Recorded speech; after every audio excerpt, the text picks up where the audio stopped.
Vous sentez-vous piégé dans un brouillard de désespoir, incertain de la manière de surmonter vos épreuves? Imaginez transformer votre douleur en but, tel le phénix s'élevant des cendres, renaissant. Rejoignez-nous pour découvrir des stratégies psychologiques et des insights spirituels qui éclaireront votre chemin vers l'autonomisation. Ne manquez pas la clé de votre renouveau. Restez à l'écoute.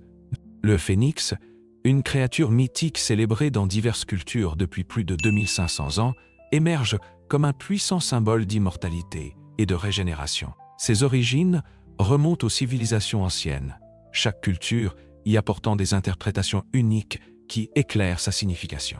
Dans la mythologie grecque, le phénix est décrit comme un oiseau éclatant qui vit un siècle avant de s'enflammer volontairement, renaissant de ses cendres pour recommencer. Cette histoire parle directement des thèmes de renouveau qui résonnent avec beaucoup dans leur parcours personnel.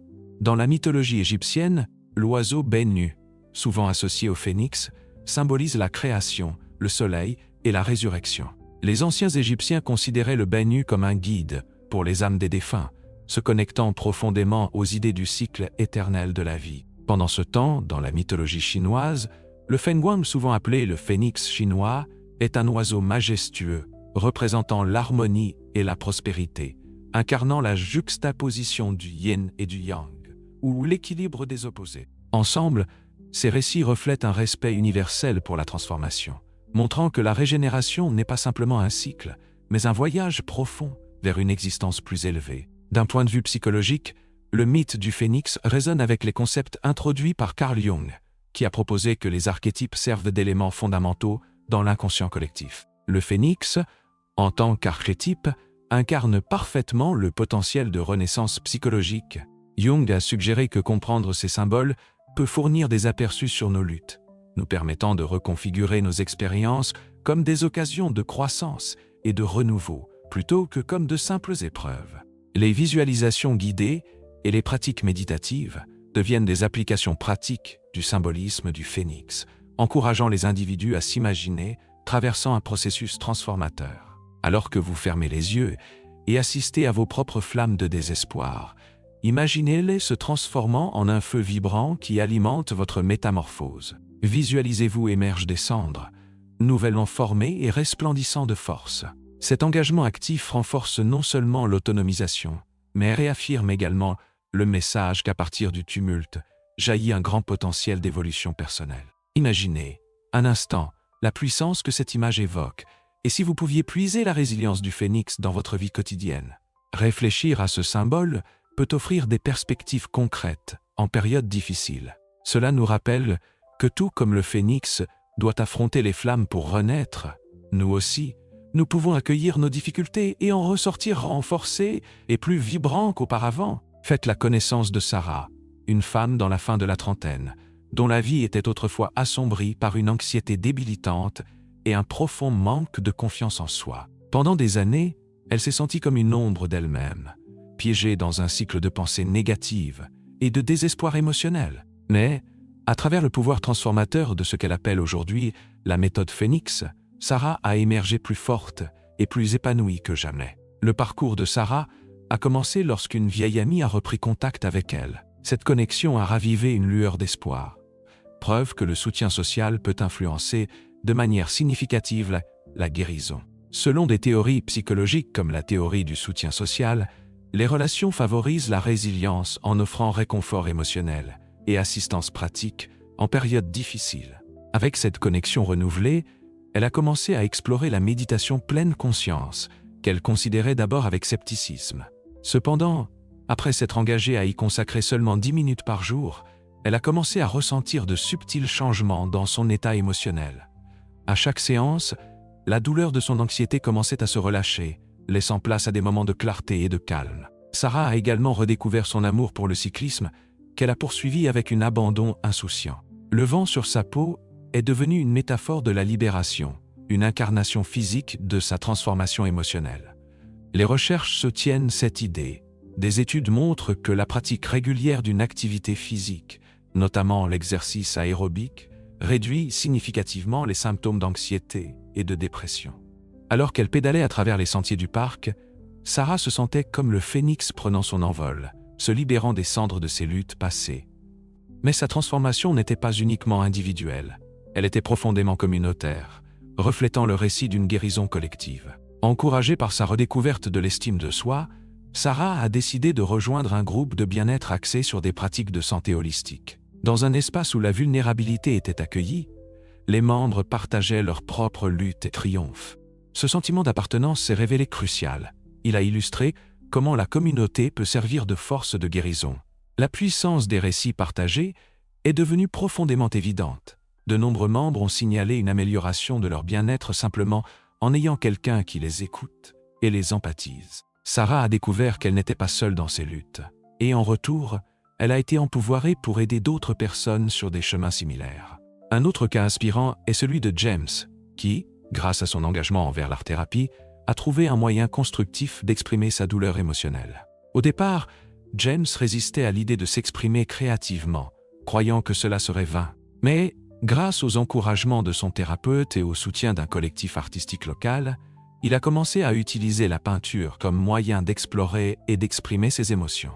Chaque coup de pinceau est devenu un moyen de catharsis, et rapidement, ses créations se sont transformées de bourrasques de couleurs chaotiques en paysages sereins qui racontaient son parcours à travers l'obscurité. L'histoire de James souligne le pouvoir thérapeutique de la créativité, corroboré par des études montrant que l'art-thérapie aide significativement à la guérison émotionnelle. Ces récits soulignent le lien indéniable entre transformation personnelle et environnement de soutien. En affrontant leurs défis avec audace, Sarah et James illustrent la résilience qui réside en nous tous. Leur parcours nous rappelle que le chemin vers la guérison est souvent éclairé par la connexion, que cela signifie embrasser des pratiques solitaires comme la méditation ou s'engager dans des activités communautaires qui favorisent la camaraderie et la guérison. Maintenant que nous comprenons l'influence profonde des récits personnels et du soutien communautaire, plongeons dans des stratégies concrètes que vous pouvez intégrer dans votre propre parcours vers le bien-être mental et la transformation personnelle. Imaginez transformer votre parcours de santé mentale avec des stratégies pratiques qui non seulement soutiennent votre bien-être, mais permettent également à votre phénix intérieur de se lever avec une force renouvelée. Ces étapes concrètes peuvent être intégrées sans effort dans le quotidien, vous propulsant vers la transformation personnelle et l'autonomisation. L'un des outils les plus puissants à votre disposition est l'exercice. Une activité physique régulière sert à la fois votre esprit et votre corps, créant un équilibre harmonieux en vous. Imaginez un peu, des études montrent que les exercices aérobiques, yoga et même de simples routines d'étirement élèvent considérablement l'humeur et réduisent les niveaux d'anxiété. Le yoga, en particulier, se distingue comme une pratique holistique qui intègre mouvement, respiration et pleine conscience. Une étude récente publiée dans le Journal of Clinical Psychology a révélé que les participants pratiquant le yoga ont connu des réductions notables de leurs symptômes d'anxiété et de dépression.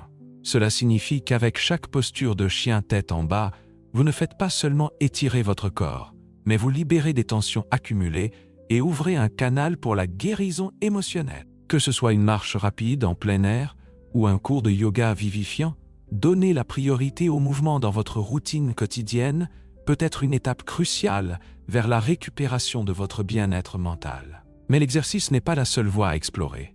La pleine conscience et la méditation peuvent également devenir de puissants alliés dans votre parcours.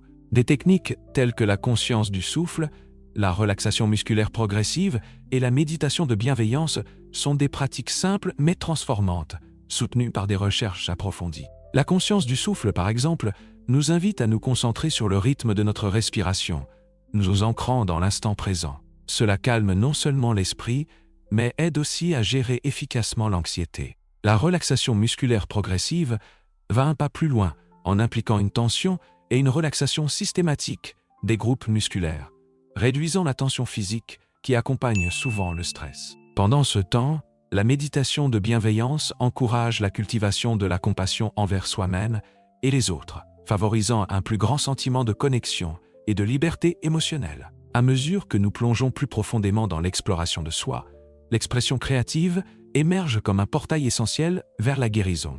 Des pratiques artistiques telles que l'art-thérapie et l'écriture dans un journal vous invitent à vous connecter avec votre phénix intérieur, offrant des exutoires pour l'introspection et le lâcher-prise émotionnel. Des recherches soutiennent que s'engager dans des activités créatives nourrit la santé mentale. Par exemple, une étude publiée dans le Journal of the American Art Therapy Association a mis en avant des réductions significatives de l'anxiété parmi les participants ayant pratiqué l'art-thérapie. Peut-être trouverez-vous la liberté derrière la toile ou dans les pages d'un journal, transformant vos expériences en une source d'inspiration et de guérison.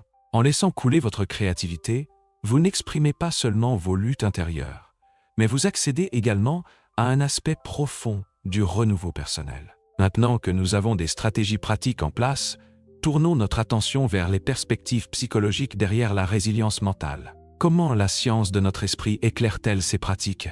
Et quelle compréhension plus profonde pouvons-nous acquérir sur notre capacité à surmonter et à véritablement nous transformer? Quand nous parlons de résilience, nous devons d'abord comprendre le concept remarquable de la neuroplasticité, la capacité du cerveau à se réorganiser en formant de nouvelles connexions neuronales tout au long de la vie. Cela signifie qu'à tout moment, peu importe notre âge ou nos circonstances, notre cerveau peut s'adapter, apprendre et grandir. Imaginez votre cerveau comme une forêt dense où chaque arbre représente un chemin neural. Lorsque vous vous engagez dans de nouvelles expériences ou que vous pratiquez de nouvelles compétences, vous plantez de nouvelles graines qui grandissent en arbre, rendant la forêt plus riche et plus complexe. Cette adaptabilité est cruciale, surtout dans le contexte de la santé mentale. La recherche a montré que s'engager dans des pratiques comme la pleine conscience, la thérapie cognitive et même l'exercice physique peut stimuler cette réponse neuroplastique. Par exemple, une étude publiée dans la revue Nature a mis en évidence que les participants pratiquant la méditation de pleine conscience présentaient des augmentations mesurables de l'épaisseur corticale, les zones du cerveau responsables du traitement des informations complexes. Cela signifie que même de simples moments de respiration réfléchis peuvent physiquement remodeler votre cerveau, améliorant ainsi votre capacité à faire face au stress et à l'anxiété. L'implication est profonde. Nos pensées et nos actions peuvent influencer de manière significative la structure et le fonctionnement de notre cerveau. La thérapie cognitivo-comportementale TCC utilise cette compréhension de la neuroplasticité comme un élément fondamental du traitement des troubles de la santé mentale. En utilisant des techniques telles que la restructuration cognitive, les individus peuvent remettre en question et changer des schémas de pensée déformés qui contribuent à des sentiments d'impuissance et de désespoir. Imaginez un vieux chemin cabossé que vous avez emprunté à maintes reprises. Il est familier et sûr, mais il ne vous mène nulle part de positif. La restructuration cognitive vous fournit les outils nécessaires pour dégager ce chemin, créant ainsi une nouvelle voie stimulante qui mène à la croissance. La thérapie d'exposition, une autre technique clé de la TCC, fonctionne sur un principe similaire. Cette méthode consiste en une exposition graduelle aux pensées, situations ou objets qui provoquent de l'anxiété, aidant ainsi à désensibiliser l'individu au fil du temps. Par exemple, si quelqu'un a peur de parler en public, il pourrait commencer par s'entraîner à parler devant un miroir, puis progresser vers des petits groupes et finalement des publics plus larges. Cette exposition douce, associée à un soutien, peut fondamentalement modifier la façon dont le cerveau réagit à l'anxiété. Renforçant le concept surmonter la peur peut conduire à une amélioration personnelle significative. Ces idées sur la résilience psychologique ne sont pas que des théories. Elles peuvent être des expériences transformatrices pour ceux qui sont prêts à les adopter. En exploitant le pouvoir de la neuroplasticité et des techniques de TCC, vous n'êtes pas de simples récepteurs passifs du stress de la vie. Vous devenez des participants actifs dans le remodelage de votre paysage mental. Vous avez le pouvoir de réécrire votre propre récit, passant d'une histoire de lutte à une histoire d'émancipation et de renouveau. Alors que nous avançons ensemble, les prochaines étapes de notre parcours établiront un lien entre ces connaissances scientifiques et des applications concrètes que vous pourrez intégrer dans votre vie, soulignant comment ces enseignements peuvent vous propulser vers une transformation personnelle et un renouveau. Le parcours de transformation, passant de la lutte à l'émancipation, évoque le récit mythologique du phénix, qui renaît de ses cendres pour retrouver sa splendeur. Ce puissant symbole nous rappelle que tout comme le phénix traverse un cycle de destruction et de renouveau, nous aussi pouvons puiser la force nécessaire pour affronter nos défis, transformant la douleur en une croissance personnelle profonde. Tout au long de cette exploration, nous avons découvert des stratégies psychologiques précieuses, telles que la pleine conscience et les techniques de thérapie cognitivo-comportementale, et des réflexions spirituelles qui nous guident dans ce cheminement de métamorphose. Réfléchissez aux idées partagées par Sarah et James. Leur parcours illumine l'incroyable potentiel qui existe en chacun de nous pour nous redéfinir à travers le soutien de la communauté et l'expression créative. Que ce soit par le biais d'une thérapie structurée, d'une activité physique ou de la libération artistique des émotions, chaque voie mène à la même destination, la résilience. N'oubliez pas, les luttes que vous affrontez ne diminuent pas votre valeur. Au contraire, elles deviennent des tremplins vers votre renouveau. Chaque défi est une opportunité de retirer les couches de doute de soi, révélant l'esprit résilient qui sommeille en vous. Maintenant, je vous encourage à réfléchir à votre propre parcours. Pensez aux obstacles que vous avez rencontrés et à la manière dont ils vous ont façonné. Comment pouvez-vous envisager ces expériences comme des occasions de renaissance? Cette réflexion pourrait être un exercice décisif dans votre croissance, vous permettant de transformer vos luttes en carburant pour votre envol vers l'émancipation personnelle. Quels projets pouvez-vous mettre en œuvre dès aujourd'hui pour initier votre transformation? À l'image du phénix? Alors que nous approchons de notre conclusion, je veux vous rappeler que votre chemin ne doit pas être solitaire. Tout comme le phénix, adoptez le changement à travers la communauté et les connexions. Votre nouveau chapitre commence maintenant. Et n'oubliez pas, vous avez le pouvoir de transformer vos épreuves en force. Dans un instant, je vais vous guider à travers un exercice de réflexion conçu pour amorcer votre voyage de transformation personnelle. Cet exercice vous aidera à clarifier vos pensées et à définir des intentions qui s'harmonisent avec vos aspirations de renouveau. Ne manquez pas cette occasion d'approfondir votre connexion avec votre moi intérieur, renforçant le message que vous n'êtes jamais vraiment seul sur ce chemin de renaissance. Alors que nous concluons ce parcours de transformation, je veux que vous preniez un moment pour vraiment absorber la puissance de ce que nous avons exploré ensemble. Rappelez-vous, embrasser les flammes de l'adversité est la clé pour s'élever plus brillant et plus fort. Oserez-vous faire ce saut? Le chemin à suivre est éclairé de possibilités, et en vous réside l'esprit du phénix, attendant son moment pour s'envoler. Je vous invite à créer votre propre plan Phénix. Quels objectifs concrets allez-vous fixer pour cultiver votre bien-être mental et favoriser votre développement personnel? Pensez à consacrer un moment chaque jour à des pratiques qui vous touchent, que ce soit par le mouvement, la méditation ou l'expression créative. Décomposez vos objectifs en étapes petites et gérables, et célébrez chaque étape franchie, car elle témoigne de vos progrès vers le renouveau. Votre histoire de transformation ne vous appartient pas uniquement, elle a le potentiel d'inspirer les autres.